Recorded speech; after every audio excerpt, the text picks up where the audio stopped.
The notebook hit my 12-year-old son directly in the chest. He caught it with both hands, his face expressionless as my father laughed from across the living room. "That's all the education you'll ever need, kid," Dad said from his leather recliner. "Your mother thinks you're some kind of genius, but we both know the truth." Marcus looked down at the cheap dollar store notebook. He didn't respond, just held it carefully. I stood in the doorway of my childhood home.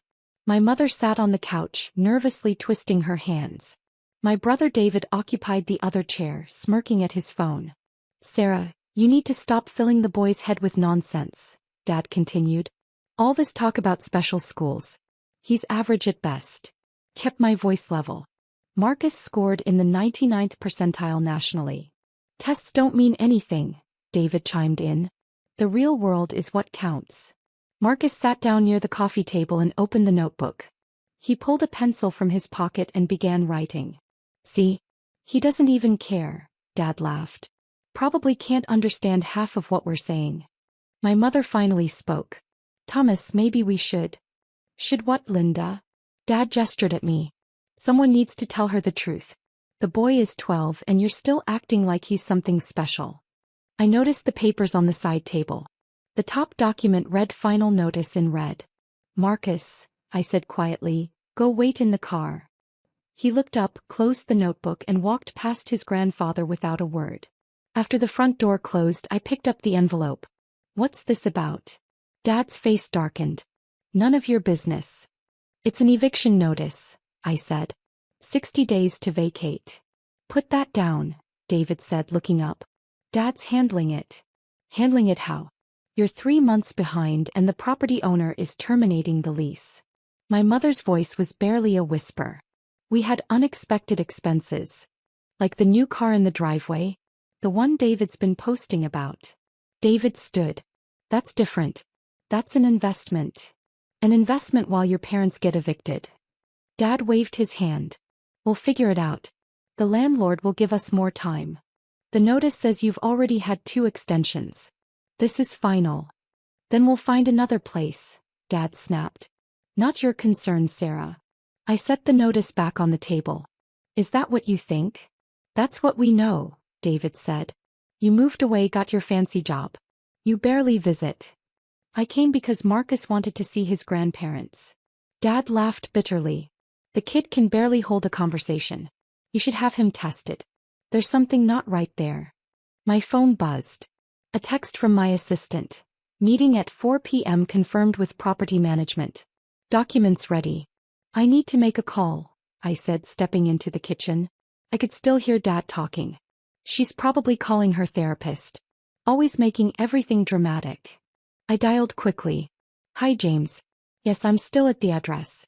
Forward me the property details." I paused. "Perfect.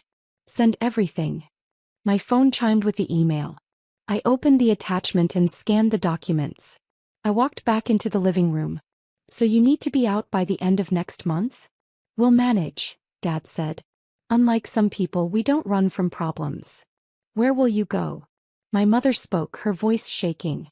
"There's a smaller place 30 minutes from here. Not ideal, but—" "It's a dump," David interrupted. "1 bedroom. Mom and Dad crammed in there with all their stuff." "Then help them," I suggested. He scoffed. "I'm barely making ends meet." "But you could afford a new car?" "That's for work. I need reliable transportation."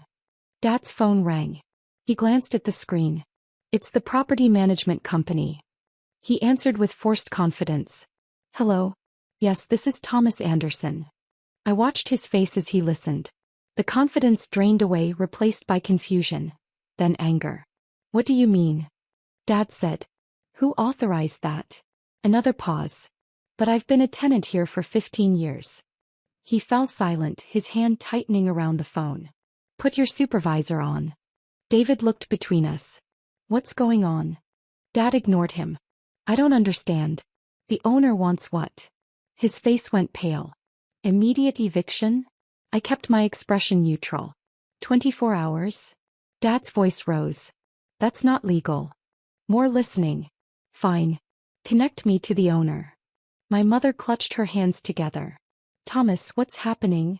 He held up one finger, still listening to the phone. Yes, I'll hold. He covered the mouthpiece and looked at my mother. They're saying the owner wants us out in 24 hours. Something about lease violations and property damage. Property damage? David said. What property damage? Before Dad could answer, he uncovered the phone. Hello? I'm here. I want to know who the hell you think you are, changing the terms like this. His face shifted from anger to shock.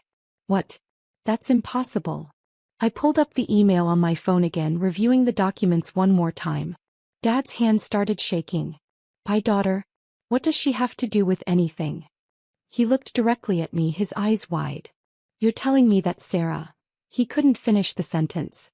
Let me clarify something, I said quietly. The property manager is correct. Everyone in the room stared at me. I purchased this property 6 months ago, I continued. The previous owner was looking to liquidate several rental properties in the area. I acquired 4 of them, including this house. Dad lowered the phone slowly. You're lying. I pulled up another document on my phone and turned the screen toward him. This is the deed recorded with the county clerk on March 15th. You've been paying rent to my property management company since then. My mother made a small sound, something between a gasp and a whimper. Why? Dad managed to ask. Because you were about to lose your home, I said simply. The previous owner was selling to a developer who wanted to tear down all these houses and build condos. I bought them to keep that from happening. David was on his feet. So all this time we've been paying you? You've been paying my property management company, I corrected. Which is standard practice. They handle the day-to-day operations. And the eviction notice, my mother asked weakly. Is real, I confirmed. You're 3 months behind on rent. That's $9,000. My property manager has been trying to work with you, but you've ignored every payment plan they've offered.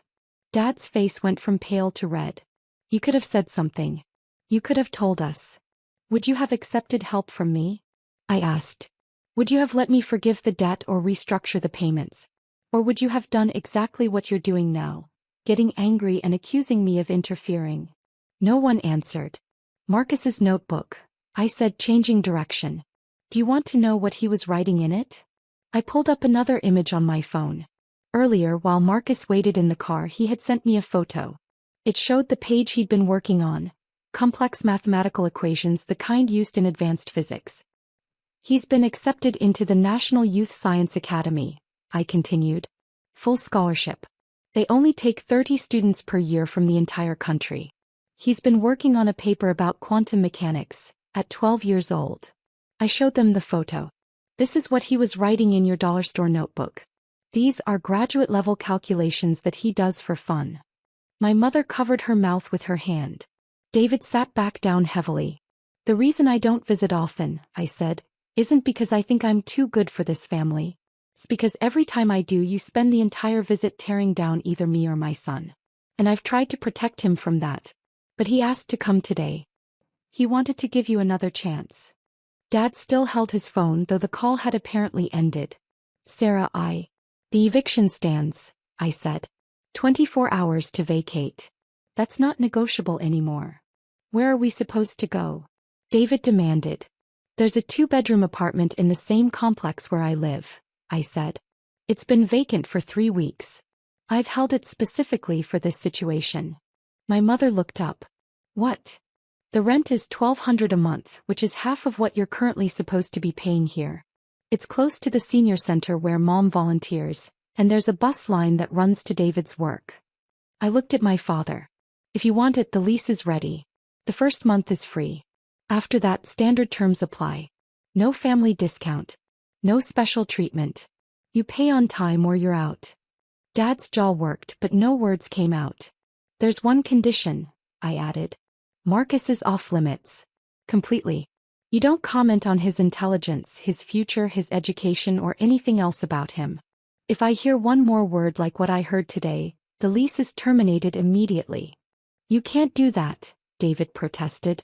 I absolutely can, I said. It's my property, my lease, my terms. My mother stood up slowly. Can I see him? Marcus, Can I apologize? I considered this. He's in the car. You can try. But he's a lot smarter than any of us give him credit for. He knows exactly what you all think of him. She walked toward the front door, moving carefully as if afraid I might stop her. Dad finally found his voice. This is blackmail. No, I said. This is consequences. You've spent years telling me I was making a mistake, that I was wasting my time, that I'd never amount to anything. You said the same things about Marcus.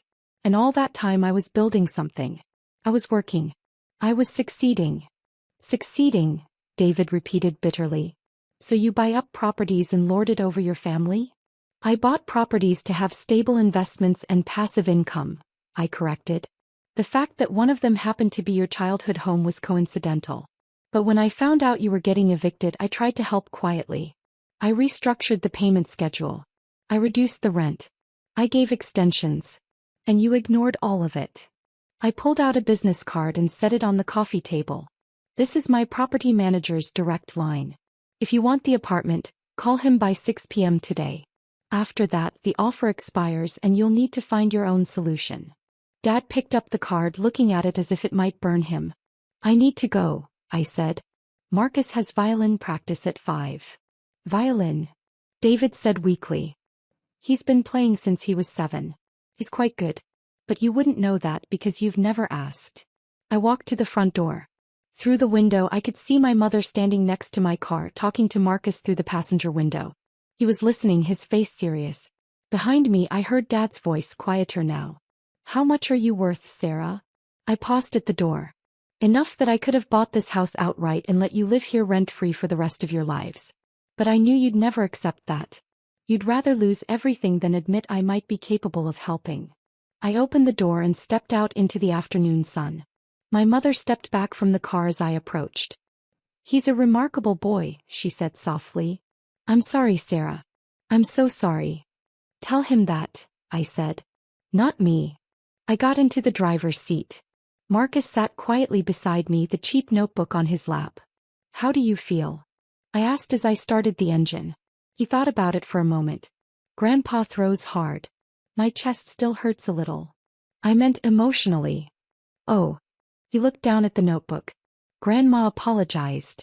She seemed like she meant it. That's good. Did you tell them? He asked. About the house. Yes. What did Grandpa say? Not much. He was surprised. Marcus nodded slowly, running his finger along the edge of the notebook. This is actually pretty good paper. Not great but workable. Better than I expected. I smiled despite everything. You want to keep it? Yeah, he said. I think I'll use it for practice problems. The low quality will remind me not to waste space. We drove in silence for a few minutes. My phone buzzed with a text from my property manager. Thomas Anderson just called. Accepted the lease terms. Signing tomorrow morning. They're taking the apartment, I told Marcus. Will things be better now? He asked. I thought about lying, about giving him false hope. But he deserved honesty. I don't know, I said. Maybe. Probably not right away. But at least now they know the truth. That you're successful? That actions have consequences, I corrected. And that underestimating people is a mistake. Marcus opened his notebook again, clicking his pencil. Can we stop for pizza before violin? Absolutely. As we drove away from my childhood home, I glanced in the rearview mirror. My father stood in the doorway watching us leave. He looked smaller somehow, diminished. My phone buzzed again. Another text, this time from my mother. Thank you. For everything. I know we don't deserve it. I didn't respond. Some things didn't need words. Marcus was already absorbed in his calculations, his pencil moving steadily across the cheap paper. Tomorrow he'd be back to his advanced studies, his scholarship applications, his quantum mechanics research. Today he was just a 12-year-old kid who'd been hit with a notebook by someone who should have protected him. But he'd caught it. He'd held on to it. And he'd found a use for it anyway. Maybe that was the real lesson. Not that I'd proven my worth to my family, but that Marcus had learned he didn't need their approval to be exactly who he was meant to be. The notebook sat on his lap, no longer an insult, just paper, cardboard, and potential. Sometimes that's all you really need. The words hung in the air like smoke. My brother Marcus froze mid-bite, a forkful of chocolate cake suspended halfway to his mouth. His wife Jennifer's perfectly painted smile cracked at the edges. The birthday party decorations, expensive streamers and custom banners proclaiming Tyler's 10th birthday bash, seemed to mock the sudden tension. Around us, the backyard was filled with at least 40 guests. Marcus had always believed in throwing impressive parties, the kind neighbors would talk about for weeks. The catering alone probably cost $3,000. Money he clearly didn't have but spent anyway to maintain appearances. "What are you talking about?" Marcus finally managed, his voice losing its confident boom. He set down his fork carefully, as if sudden movements might make this nightmare more real. I pulled the property deed from my briefcase and laid it on the dessert table, right next to the half-eaten birthday cake. The legal document looked official and undeniable under the party lights. County clerk stamps, notary seals, transfer signatures, all properly executed according to state law. My 7-year-old son stood nearby, still holding the cake server, confusion written across his young face. He had been so excited to come to his cousin's party this morning, wearing his best shirt and bringing a carefully chosen gift. Now he looked lost, uncertain why the celebration had turned strange. "The house at 2847 Riverside Drive," I said calmly. 4 bedrooms, 3 baths, built in 2015. You've been living there for 3 years. The bank foreclosed 6 months ago after you missed 4 consecutive mortgage payments.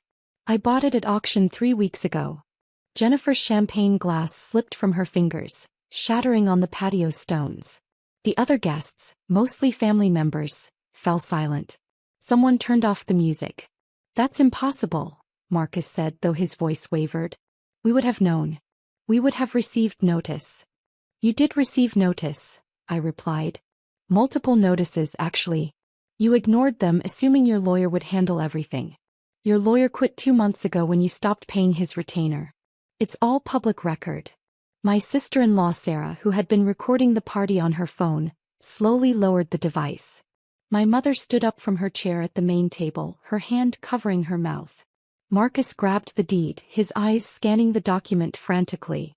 I watched the color drain from his face as he recognized the property address, the legal stamps, the signatures. His hands started trembling. "This can't be legal," Jennifer protested. "You can't just buy someone's house without them knowing." "Foreclosure auctions are public," I explained. "Anyone can attend. Anyone can bid."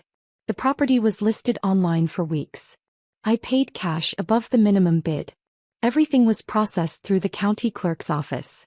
"Your names are still on the mortgage documents, but I hold the title now." My son tugged at my sleeve. "Dad, what's happening?" "Nothing to worry about, buddy," I said, keeping my voice gentle. "Why don't you go get some cake now? 2 slices if you want." He hesitated, glancing at his cousins who were staring at us with wide eyes. Then he nodded and walked toward the dessert table. Marcus was still studying the deed, turning pages, searching for some flaw, some mistake that would make this nightmare disappear. His face shifted from pale to red as anger replaced shock. "You did this on purpose," he accused. "You knew we were struggling and you swooped in like a vulture." "I did what any investor would do," I said. "I saw an opportunity and took it, the same way you've taken opportunities your entire life. Remember when you bought Dad's comic book collection for $50 and sold it for $12,000? You called that business savvy." My father, sitting at the head table, shifted uncomfortably. That incident had happened 15 years ago, but no one in the family had forgotten it. "That was different," Marcus snapped. "Was it?" I asked. "Or is it only different because this time you're on the losing end?" Jennifer was scrolling through her phone now, probably trying to verify what I was saying. Her perfectly manicured nails tapped frantically against the screen. "How much?" Marcus demanded. "How much do you want for it? We'll buy it back." "With what money?" I asked. "You're 4 months behind on your car payments.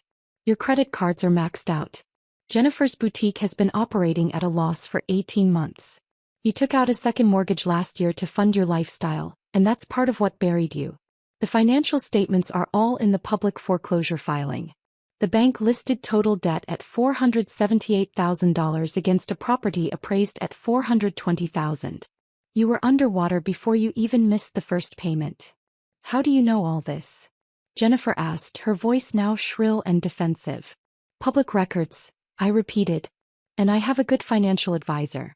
When I started looking into properties, Your address came up as a foreclosure opportunity. I did my due diligence, what any buyer would do. My mother finally spoke. This is family. You can't do this to family. I turned to her slowly. This afternoon when we arrived at the party, Marcus told my son to use the back entrance. He said the front door was for real guests. My son is 7 years old, and his uncle made him feel like hired help at his own cousin's birthday party. He was joking, my mother protested weakly. Was he joking when he made my son serve cake to everyone else before taking any for himself? I asked. Was he joking when he called my son a servant? When he said poor kids need to learn their place? The silence that followed was thick and uncomfortable. Several relatives nodded slightly, remembering what they had witnessed.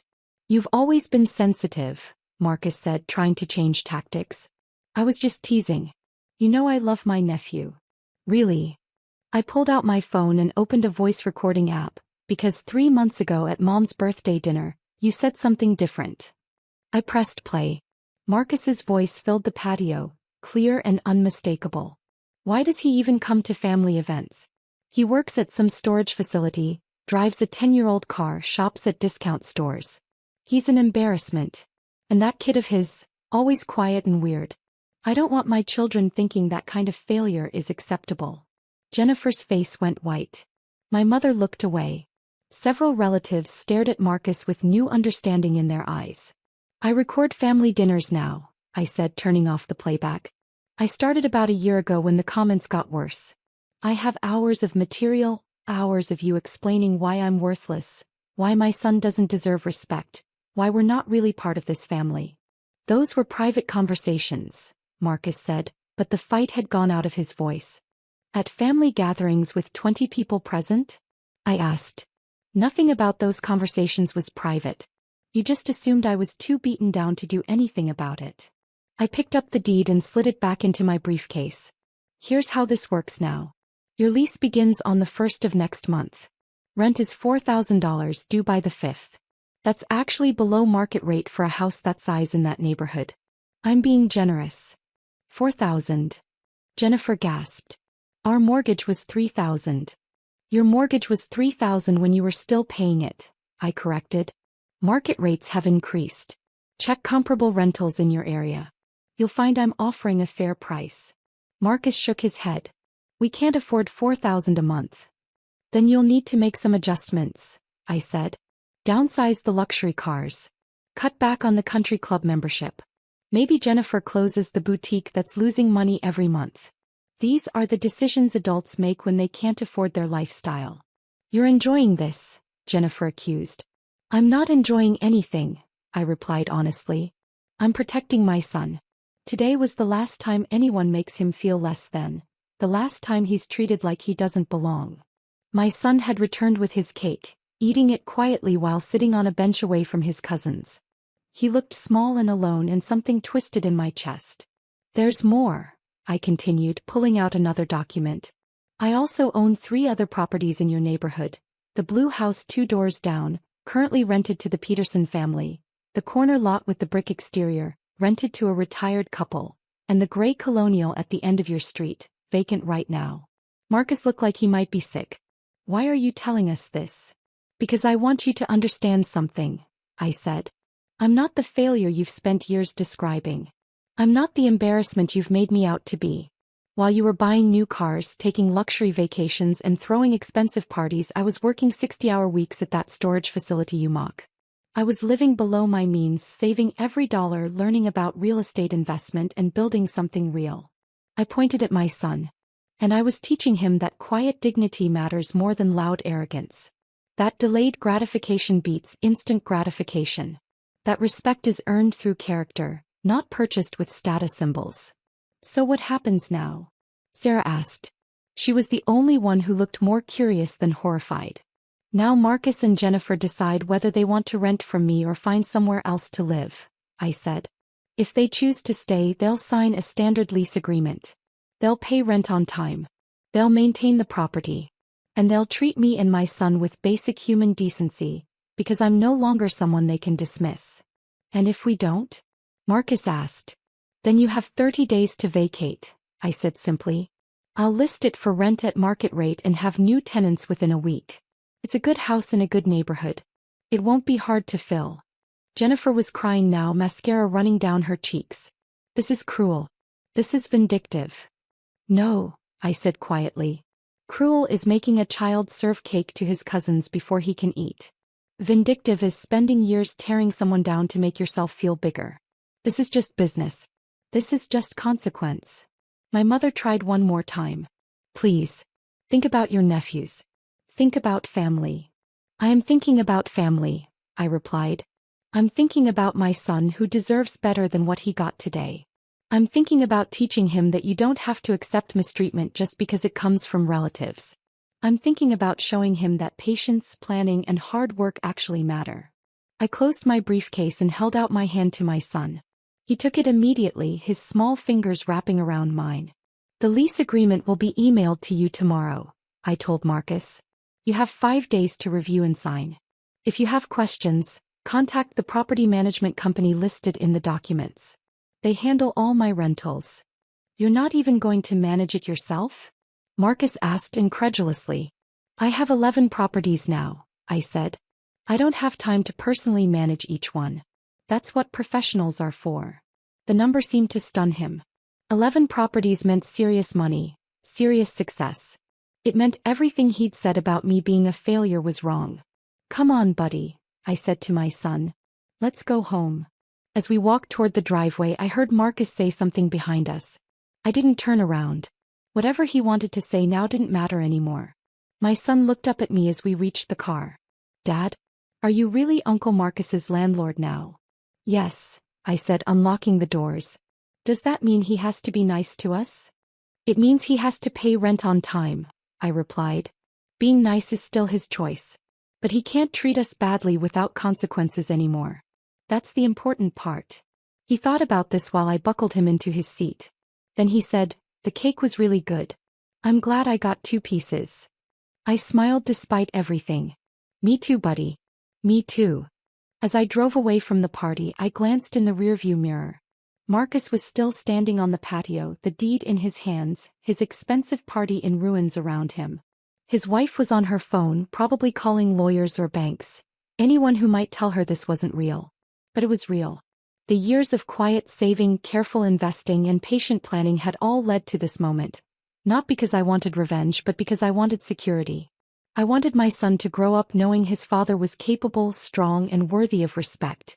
The humiliation at the party had simply accelerated the timeline. I had planned to reveal the property ownership eventually, probably in a lawyer's office with formal paperwork. But watching my son's face as Marcus made him serve cake to his cousins, seeing that flash of hurt and confusion, I knew the time was now. Sometimes protection looks like revenge. Sometimes standing up for yourself looks like cruelty to people who have never had to face consequences.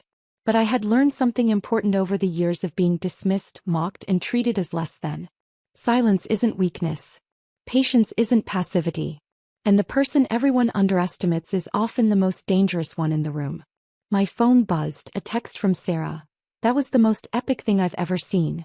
Can we have coffee sometime? I want to hear your real story. I smiled and set the phone aside. Maybe there were allies in the family after all. People who were tired of Marcus's bullying, who had been waiting for someone to finally push back. But that was for another day. Tonight was about going home with my son, ordering pizza, and watching a movie together. Tonight was about being the father he deserved, the role model he needed. Everything else could wait. The Sunday lunch tradition at my parents' house had been going on for 12 years, ever since my older sister Victoria had her first child.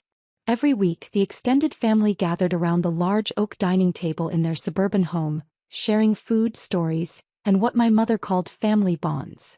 The house itself was a statement, a 4-bedroom colonial in an upscale neighborhood, filled with family photos that seemed to feature Victoria's children far more prominently than mine.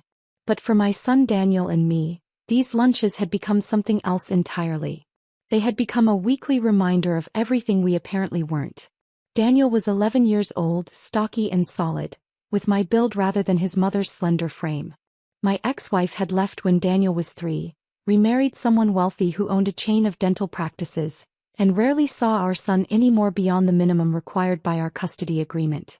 It was just the two of us, managing a modest life in a two-bedroom apartment, while my sister Victoria and her husband lived in a house 3 times the size of ours and drove cars that cost more than I made in a year working as a systems analyst for a mid-sized company.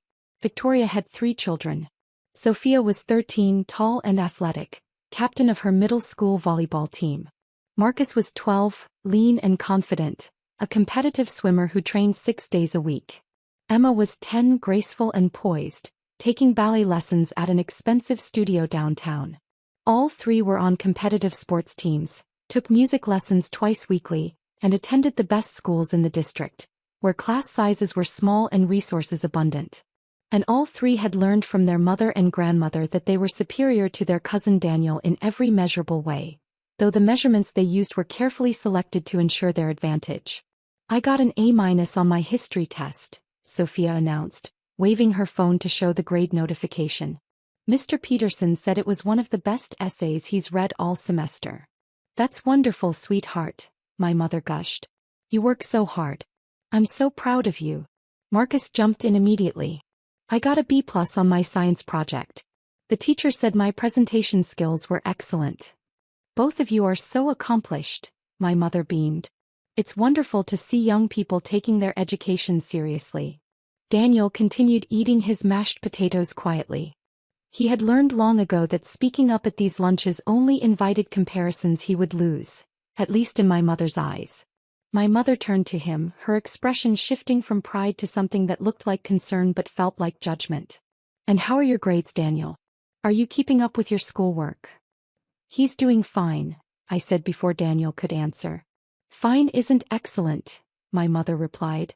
"At his age he should be pushing himself. Maybe if he focused less on eating and more on studying he'd do better. Exercise and discipline build character." Daniel's fork stopped moving. His face flushed red, that particular shade that meant he was fighting tears. Slowly, deliberately he pushed his plate away from himself, the food barely touched. "Mom," I said, my voice tight with controlled anger. "I'm just trying to help," she said.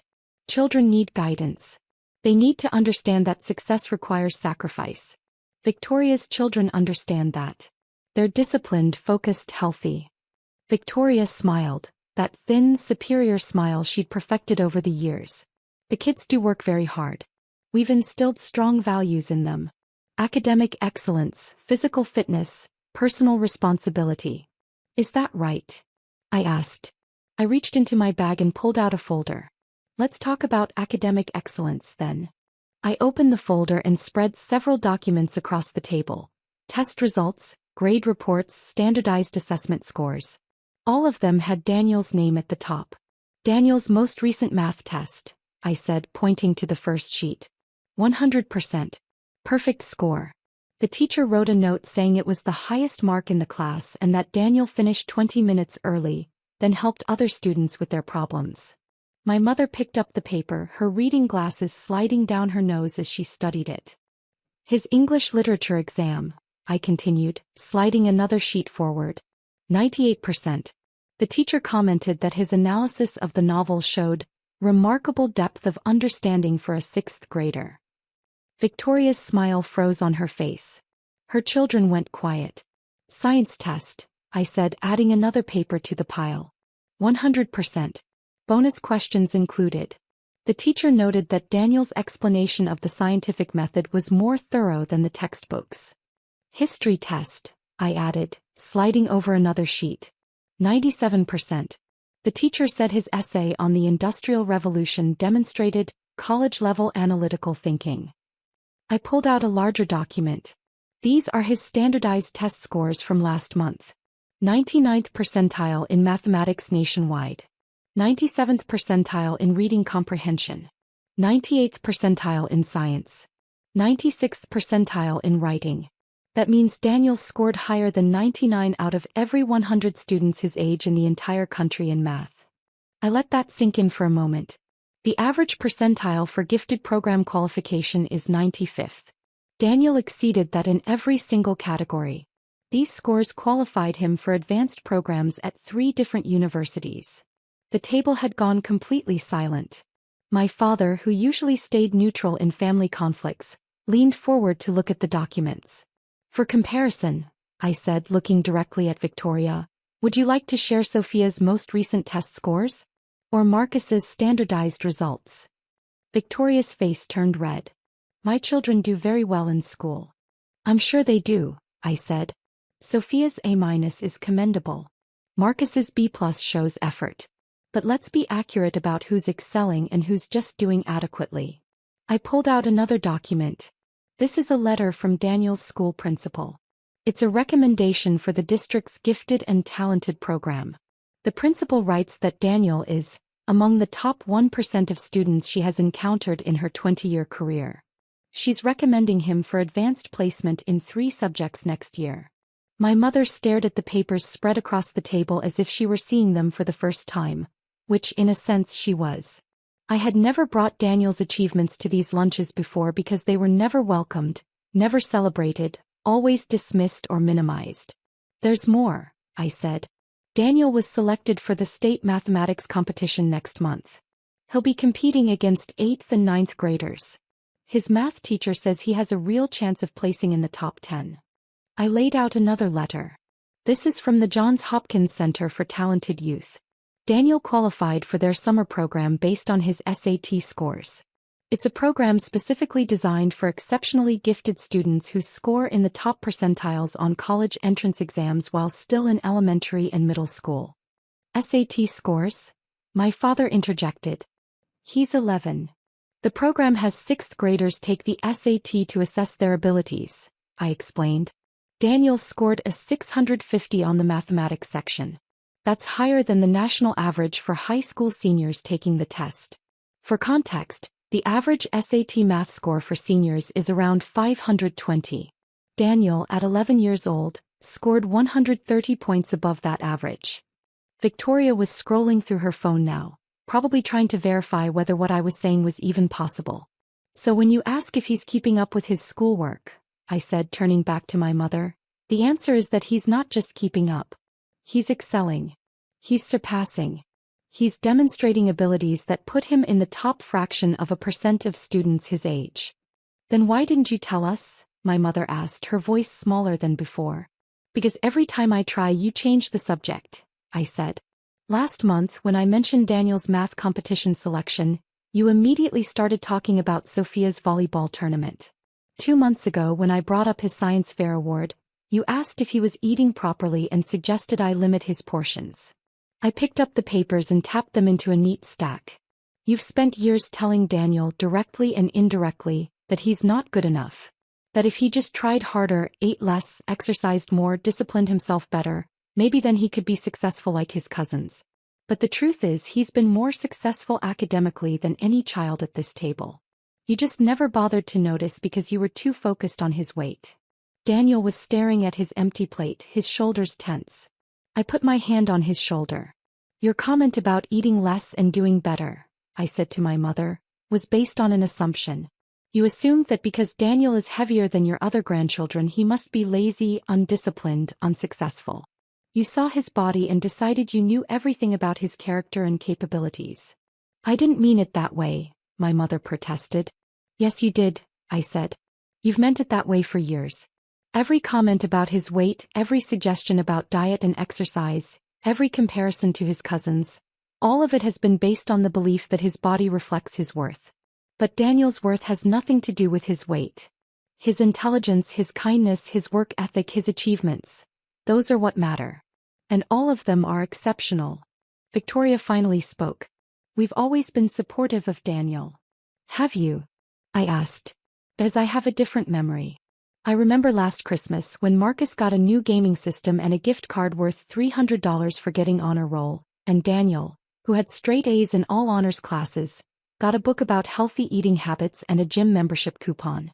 I remember Thanksgiving when Sophia's science project about plant growth was displayed prominently on the mantle for everyone to admire, while Daniel's award-winning project about renewable energy stayed in his backpack because nobody asked to see it. I remember Easter when you took all the grandchildren out for ice cream to celebrate the end of the school year, except you suggested Daniel get a salad instead. My father cleared his throat. We may have shown some favoritism, he admitted quietly. That wasn't right. It wasn't just favoritism, I said. It was erasure. Daniel's accomplishments have been invisible to you because you decided years ago what kind of child he was. Fat meant lazy. Lazy meant unsuccessful. Unsuccessful meant unworthy of attention or praise. I stood up, gesturing for Daniel to do the same. He grabbed his jacket quickly, clearly ready to leave. "We won't be coming to Sunday lunches anymore," I announced. "Not until you can treat Daniel with the same respect and celebration you show his cousins. Not until you can acknowledge his achievements without immediately pivoting to criticism about his appearance." "Please don't do this," my mother said, tears forming in her eyes. "We're family." "Then act like it," I said. "Daniel is your grandson. He's brilliant, hardworking, and kind. He deserves to be celebrated, not criticized. He deserves to eat Sunday lunch without having his body analyzed and his worth questioned." We walked toward the door. Behind us, I could hear my mother crying and Victoria trying to defend herself to our father. The cousins were silent, probably processing what they had just witnessed. In the car, Daniel was quiet for several minutes. Then he said, "You didn't have to do that." "Yes, I did," I replied. "You deserve to have someone defend you. You deserve to have your grandmother know the truth." "Do you think she'll change?" he asked. "I don't know," I admitted. "But I know we won't go back until she does. You're too important to me to let anyone, even family, make you feel worthless." He nodded slowly, looking out the window. "The math competition is in 3 weeks. Will they come watch?" "If they're invited," I said. "And if they promise to be supportive, not critical." "Okay," he said softly. 3 days later my mother called. She apologized without excuses or justifications. She asked if she could attend one of Daniel's tutoring sessions, where he helped younger students with math. She wanted to see him in his element, she said. She wanted to understand the child she had failed to see. I let Daniel decide. He agreed cautiously. My mother showed up at the library where Daniel volunteered twice a week. She sat in the back and watched as he patiently explained fractions to a struggling third grader, breaking down complex concepts into understandable pieces. She saw other parents thank him, saw the librarian praise his teaching ability, and saw the way younger kids lit up when he helped them understand something difficult. Afterward, she took us both out for ice cream. Real ice cream, not frozen yogurt or sorbet or any of the healthier alternatives she usually suggested. She asked Daniel about the math competition, about his classes, about what he wanted to study in college someday. She didn't mention his weight once. It wasn't perfect. Old habits resurfaced sometimes. But there was effort now. An awareness that words mattered and that achievement came in many forms. The Sunday lunches eventually resumed, but the dynamic had shifted. Daniel's successes were acknowledged alongside his cousins. His achievements were celebrated, not minimized. And when he won 3rd place in the state mathematics competition, beating students 3 and 4 years older than him, my mother was there in the audience. She cheered louder than anyone when his name was called, and she cried with pride when he accepted his award. It had taken confrontation and consequences for her to see what had been in front of her all along. But she saw it now. And that, finally, was enough. The restaurant was one of those upscale places where Margaret liked to hold court, floor-to-ceiling windows overlooking the marina, white tablecloths so crisp they could cut paper, and a wine list that cost more than my monthly grocery budget. The hostess had looked at us with that practiced smile that didn't quite reach her eyes when we arrived, probably taking in Emma's thrift store jacket and my off-season dress. She'd chosen the place specifically, I knew. Margaret always did when she wanted to make a point about success versus what she called settling for less. I'd arrived early with my daughter Emma, who was 13 and already developing that painful teenage awareness of social hierarchies. She'd asked me 3 times if her jacket was okay during the drive over. Once while we were parking, then again in the elevator. It was from a thrift store, clean and perfectly fine, navy blue with silver buttons that she'd loved when we found it. But next to her cousin's designer everything, I could see her starting to shrink into herself, shoulders curving inward the way kids do when they're trying to take up less space in the world. Margaret swept in 20 minutes late with her husband David and their 2 kids, Trevor and Madison. Both were in their early 20s, both driving cars that cost more than I'd made in the last 2 years combined. They made sure everyone knew it within the first 5 minutes of sitting down, the way people do when material possessions are their primary source of identity. "Sorry we're late," Margaret said, not sounding sorry at all. Her Chanel bag hit the table with an intentional thud. Madison was deciding between the BMW and the Mercedes. First world problems, right? Though I suppose not everyone deals with those kinds of decisions. Madison laughed, tossing her professionally highlighted hair. The kind of highlights that cost $300 at a salon. I went with the Beamer. The Mercedes felt too showy. I like to keep things understated. I watched Emma's hand go to her jacket hem, rubbing the fabric between her fingers. That small gesture nearly broke me, but I kept my face neutral. I'd learned that skill over many years of family gatherings. Emma, sweetie, you're growing so fast, Margaret said, leaning over to air kiss near my daughter's cheek. That jacket still fits you? I remember you wearing it last year. It still fits, Emma said quietly. Well, that's good. Practical. Margaret's smile had that sharp edge I knew too well. Not everyone can afford to keep up with fashion. Some people have to be more careful with money. The waiter appeared, saving me from having to respond. We ordered, Margaret naturally choosing the most expensive items and making a show of ordering wine that cost $140 a bottle. I ordered modestly. Emma asked for water and the cheapest pasta dish. Just water. Trevor smirked. Not even a soda? Water's fine, Emma said. Trevor, don't tease your cousin, Margaret said, but her tone suggested she found it amusing. Not everyone has the same opportunities you do. The food arrived, and for a few minutes there was blessed silence, broken only by the clink of silverware on expensive china. Then David started talking about the business expansion he and Margaret were planning. A second location for their boutique consulting firm. He talked about market penetration, growth trajectories, and capturing the millennial demographic. He spoke in that corporate language that sounds impressive but says very little, throwing buzzwords around like confetti at a parade. We're looking at a significant expansion, David said, cutting into his $40 stake. A $600,000 investment. Really going to put us on the map. Regional recognition, maybe even national if things go the way we're projecting. That's ambitious, I said, keeping my voice neutral. We've got the clients, we've got the reputation, we've got 5-year projections showing consistent growth. We just need the capital. Margaret waved her hand dismissively, her diamond tennis bracelet catching the light. The bank's processing our loan application now. It should be approved any day. They'd be idiots not to jump on this opportunity. Our business model is solid gold. Trevor leaned back in his chair. Dad's letting me manage the new location. I'll be making 6 figures before I'm 25. That's wonderful, I said. What do you do again? Madison asked as if she didn't already know. We'd been through this at every family gathering for the past 3 years. I work at First National Bank, I said. Like a teller? She said, the way someone might say like a janitor. Something like that. Margaret jumped in and I knew what was coming. I'd heard variations of this speech my entire adult life. You know, Sarah, I've been meaning to talk to you about this. I don't want to overstep, but as your older sister, I feel responsible for giving you some guidance. I said nothing. Emma's hand was back on her jacket. The thing is, and I say this with love, you need to think about what example you're setting for Emma. Kids model their parents' behavior. If they see settling, they learn to settle. If they see ambition and success, they learn that instead. I see, I said. Look at Trevor and Madison. They've grown up watching David and me build something real. They understand what it takes to succeed. They're not afraid to reach for more. She took a sip of her expensive wine. But some kids, through no fault of their own, just absorb different lessons.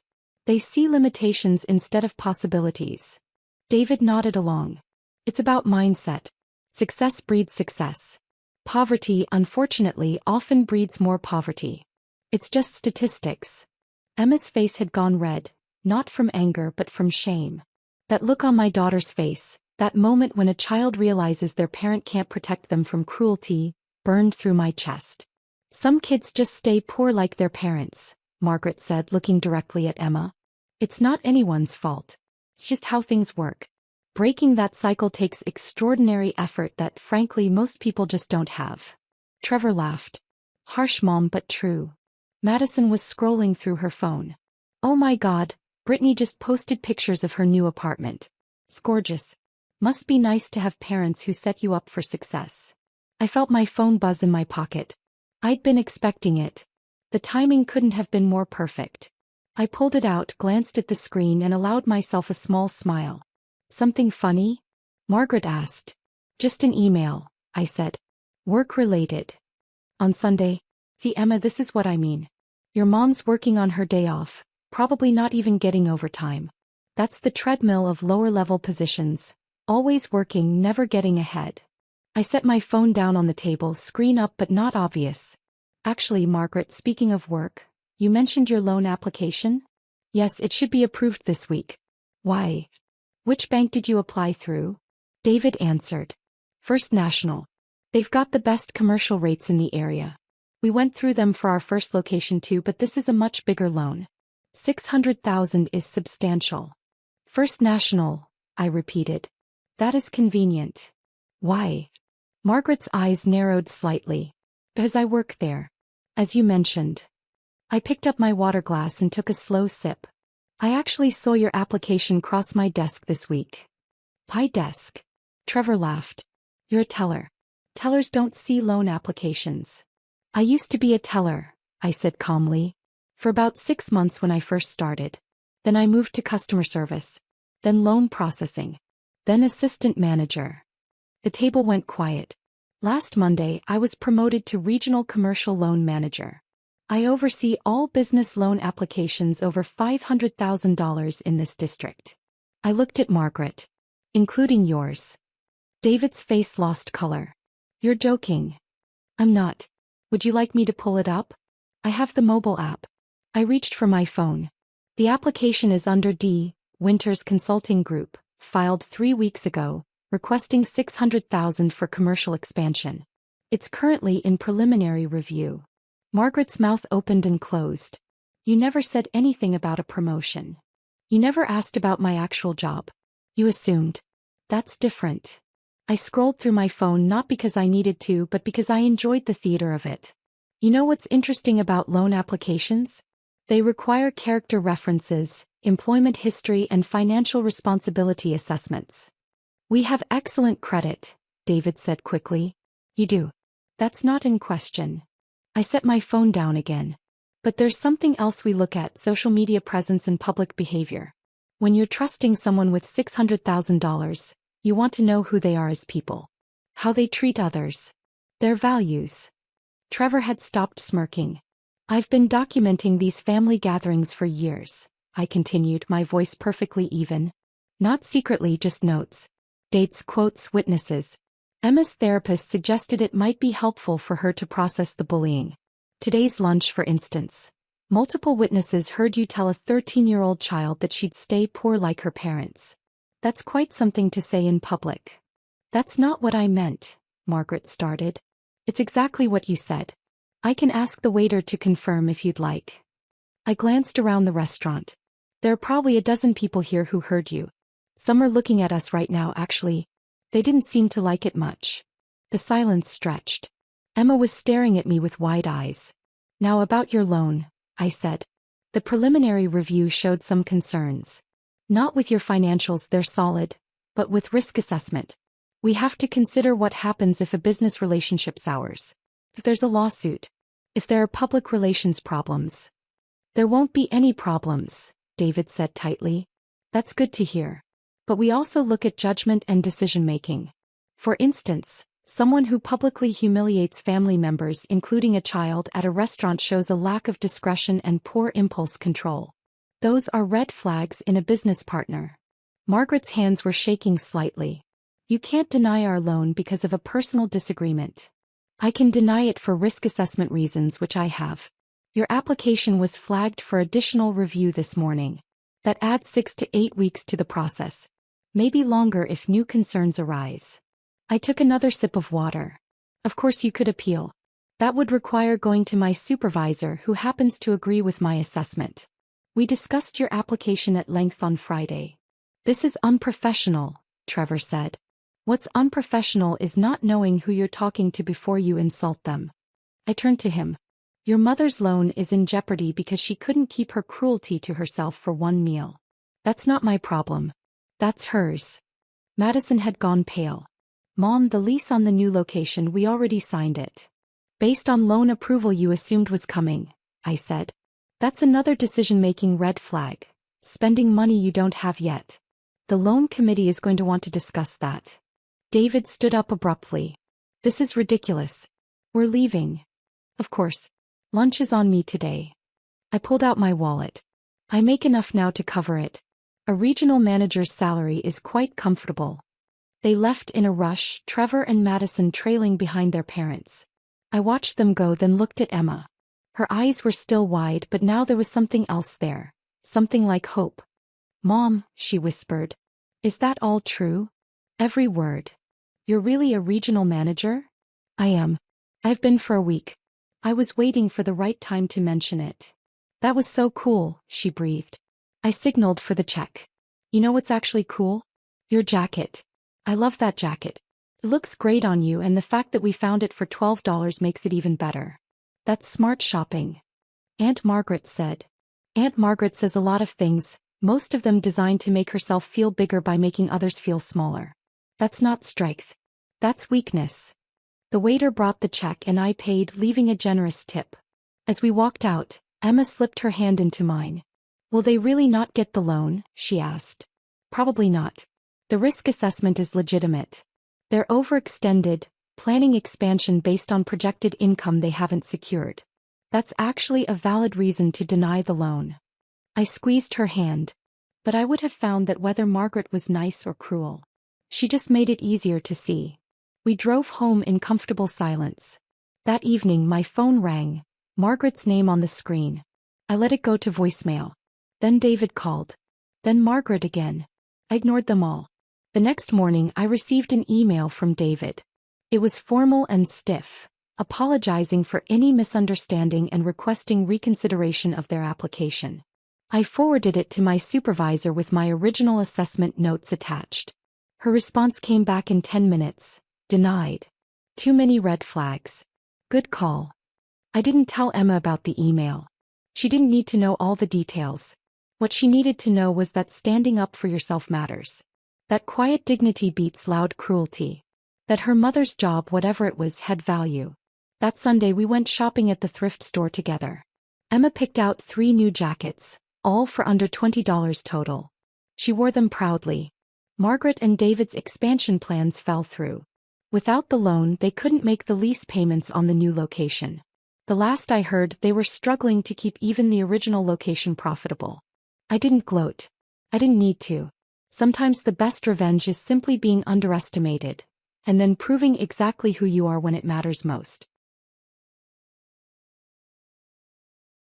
The birthday cake sat untouched on the table as my daughter Emma stared at the pile of gifts in front of my sister's children. She was turning 8 today and I'd worked double shifts for 3 weeks to afford the art supplies she'd asked for. The second-hand winter coat I'd found at the thrift store was wrapped carefully in newspaper because I couldn't afford wrapping paper this month. My sister Victoria swept into my tiny apartment like she owned it, her designer heels clicking against my worn linoleum floor.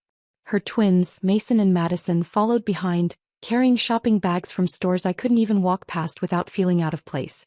"Sorry we're late," Victoria announced, not sounding sorry at all.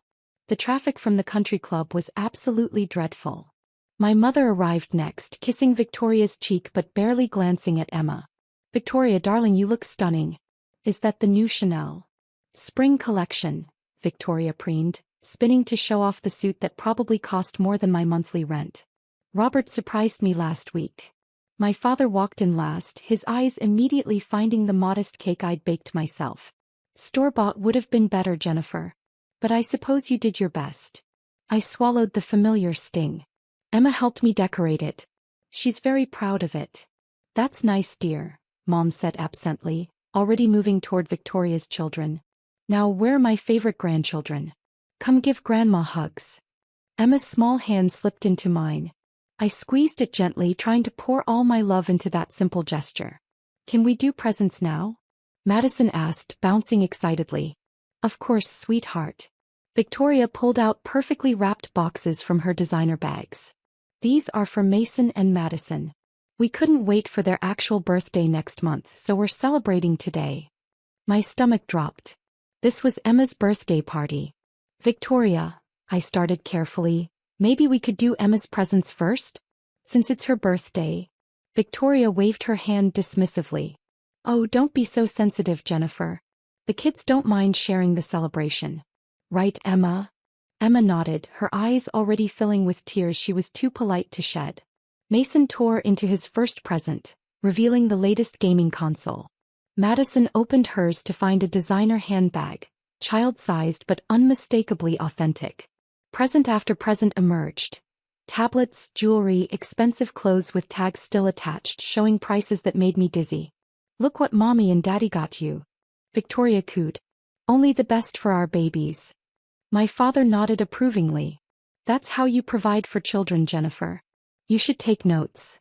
I provide what I can, I said quietly. Emma has everything she needs. Needs and deserves are two different things, Mom added, straightening Madison's new necklace. Every child deserves nice things. After 30 minutes of watching my daughter's face grow paler, Victoria finally gestured toward Emma's small pile of presents. I suppose we should let the birthday girl open her gifts now. What did you manage this year, Jennifer? I handed Emma her present, the newspaper crinkling. Go ahead, sweetie. Emma carefully unwrapped the art supplies, her face lighting up genuinely. Mom, these are the watercolors I wanted.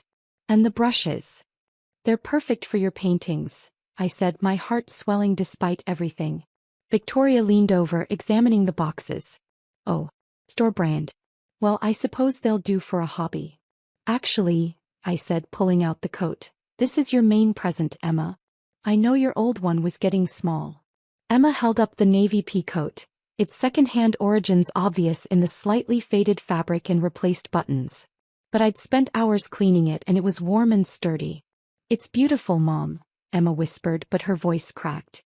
Victoria laughed, a sharp sound that cut through the room. Jennifer, you can't be serious. That's clearly used. It's perfectly good, I defended. It'll keep her warm all winter. Second-hand clothes for a birthday present? My father shook his head. That's just sad. Victoria pulled out her phone, snapping a photo.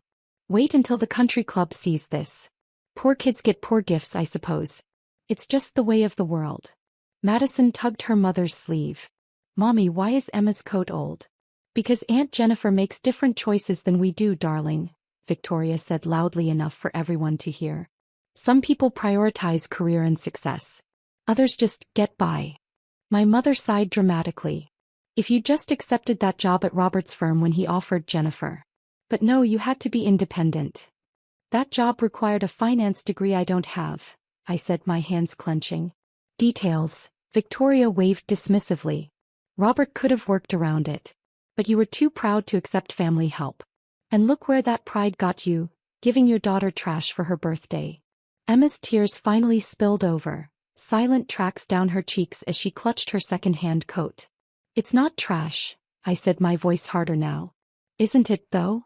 Victoria gestured around my small apartment. This whole place screams failure, Jennifer. The cracked ceiling, the furniture from who knows where, the fact that you're still renting at 32 years old. When are you going to accept that you're just not cut out for success? I have a job, I said. I support my daughter. Barely, my father interjected. What is it this month? Still that assistant position. I work in corporate, I said carefully. Victoria laughed again. Corporate what? Corporate coffee making? Corporate file organizing? Come on, Jennifer, we all know you're probably answering phones or something equally menial. My phone buzzed. I glanced at it.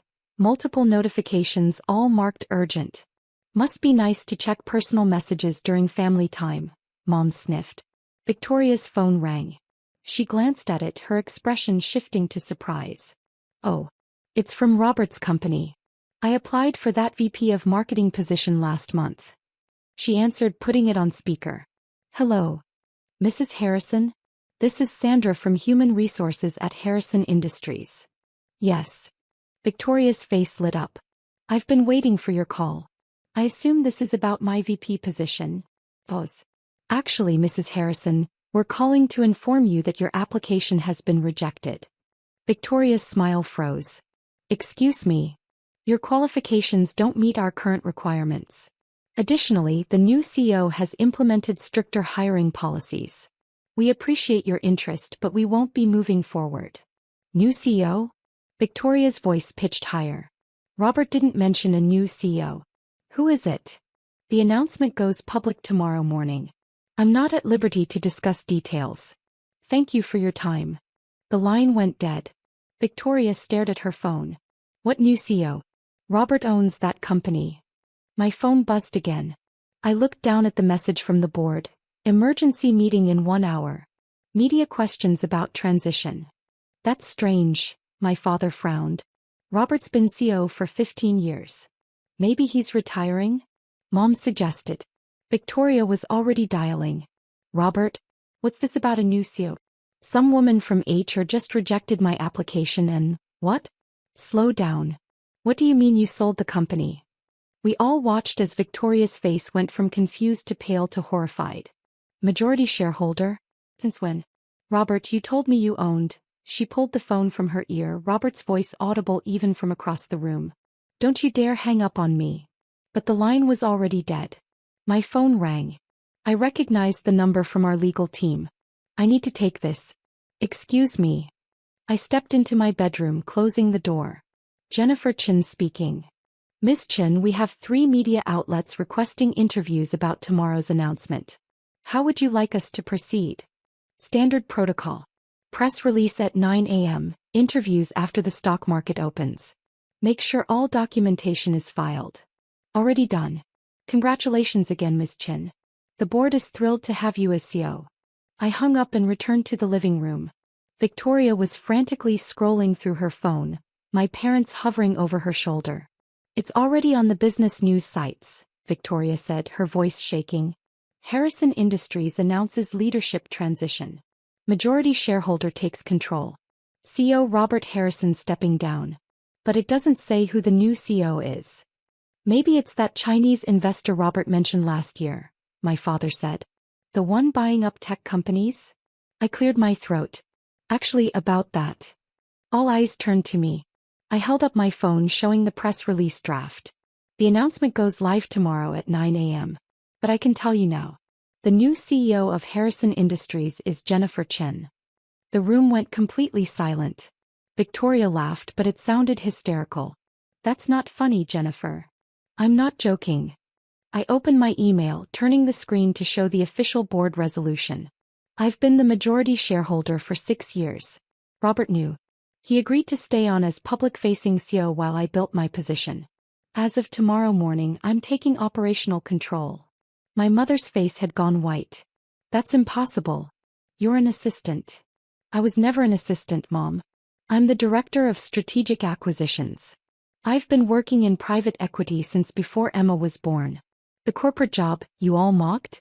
I've been buying controlling interests in mid-size companies and restructuring them.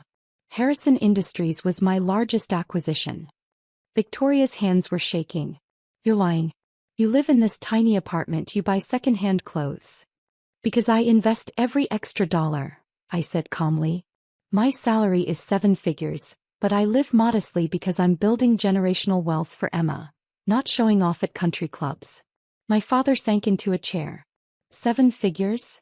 This year's compensation package is $2.3 million, not including stock options, I confirmed. I could afford a mansion, Dad. I choose not to. Emma and I are happy here. But the thrift store coat, Mom gestured weakly, is a perfectly good coat that Emma likes, I said. She doesn't need designer labels to know she's loved, unlike some children who get showered with expensive gifts to make up for absent parents. Victoria flinched. The job Robert offered me 7 years ago? I continued. I turned it down because I was negotiating to buy 40% of his company. He needed capital to expand. I provided it. Over the years, I acquired more shares from smaller investors. Robert maintained operational control and his CEO title, but I own 51%. My phone buzzed again. Another message from the transition team. Victoria, about your job application, I said, meeting my sister's eyes. You were rejected because your resume listed 3 years of marketing consultant work that Robert has confirmed was actually you showing up to his office twice a month to have lunch. You have no actual marketing experience, no degree in the field, and no portfolio of work. You don't meet our minimum requirements. Robert said I could. Robert doesn't make hiring decisions anymore, I said. I do. And we don't practice nepotism at Harrison Industries. Victoria's phone rang again. She answered it, listened for a moment, then went even paler. The country club? Yes, this is Victoria Harrison. What do you mean our membership is under review? She listened, her face crumbling. My husband's company sponsored our membership? And if his company connection changes? I understand. She hung up, tears now streaming down her face. We're losing our country club membership. Robert's corporate sponsorship is being terminated. Standard cost-cutting measures, I said. Harrison Industries will no longer fund executive lifestyle expenses, country club memberships, luxury car allowances, personal shopping budgets, all eliminated. If Robert wants those things, he can pay for them himself on his new salary. New salary? My father asked weakly. He's staying on as a senior consultant at $180,000 annually. Quite generous, considering he'll mostly be transitioning clients and institutional knowledge, but significantly less than his previous $1.2 million. Victoria was openly sobbing now. We can't afford our house on $180,000. The mortgage alone is $8,000 a month. You'll need to downsize, I said simply. Many people live comfortably on far less. My mother finally found her voice. Jennifer, you can't do this. Victoria is your sister. Victoria called my daughter poor in front of everyone, I said, my calm finally cracking slightly. She mocked a second-hand coat given with love. She spent years putting me down, putting Emma down, acting superior because her husband had a title that existed because I allowed it. I walked over to Emma, who was still holding her coat, her eyes wide. This coat is special, I told her, kneeling down. Not because it's new or expensive, but because I chose it thinking about you. The color matches your favorite dress. The buttons are shaped like little flowers because you love flowers.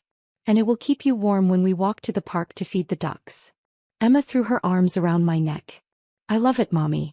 I love it so much. I held her close, then stood facing my family. You're all welcome to leave now, I said. Emma and I have a birthday to celebrate. Properly this time. Victoria grabbed her bags, her children following, confused, behind her. My parents exchanged glances, my mother opening her mouth to speak. Jennifer, surely we can discuss. There's nothing to discuss, Mom. You've made your priorities clear for years. I've made mine clear today. They left in silence, the door closing behind them with a soft click. Emma looked up at me, her tear-stained face breaking into the first genuine smile of the day.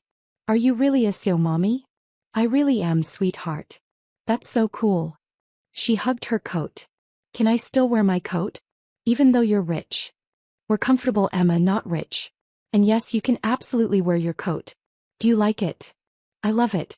The buttons are perfect. She paused. Mommy? Are Aunt Victoria's kids going to be okay? My heart squeezed. Even after everything, she was worried about them. They'll be fine, I assured her. They'll learn that family is more important than things, just like you already know. Emma nodded, then looked at her art supplies. Can we paint now? Just us. Absolutely. I set up her new watercolors at the kitchen table. What do you want to paint first? A picture of us, she said. In our apartment. Because I like our home. As Emma painted, her second-hand coat draped over her chair and her store-brand watercolors creating something beautiful. My phone continued buzzing with messages from lawyers, board members, and media contacts. Tomorrow the business world would know my name. Tonight I was just Mom, celebrating my daughter's birthday the way it should have been celebrated from the start. Poor kids get poor gifts, Victoria had said. She had no idea what true wealth looked like.